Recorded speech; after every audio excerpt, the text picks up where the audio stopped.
Europe to nga pala sa Lipitog ng Balik Lindog. So, bali ngayon, may bago tayong project hat. So, bali, tara samahan nyo ako, reviewin natin to para sa kanyang dirt condi. So, yun, bali to, deep cleaning na. Ayan, marumi na siya. Yung kanyang pagkaputi. Kita naman yung kanyang white sweatband. Maitim na rin. Ayan, deep cleaning na siya. Tapos reshape. So, yun. Bali sa susunod na video, papakita ko na lang para sa kanya yung before and after. So yun, let's go. Europe to nga pala sa Lipidog ng Balik Lindog.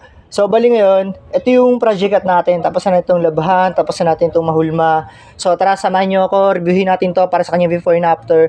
So yun, bali ito, tapos na natin itong labahan, tapos na itong mahulma. Ito yung kanyang finished product, yung kanyang result. So ayan, kung mapansin nyo sa unang video, ito na yun, para sa kanya before and after. Ayan, kita naman. Puti na ulit siya, malinis na ulit. Balik alindog na ulit siya, balik tindigan. Hulmadong-hulmado na ulit. Bilog na bilog.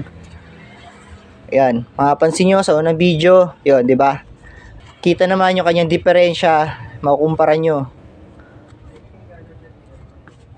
So yun, balisin mo yung mga gusto mong pagawa dyan, magpabalik alindog, cleaner shape, labalin sa mga hats. Hit me up to my fellas out there. I'm your dog, Direk Double G. Peace!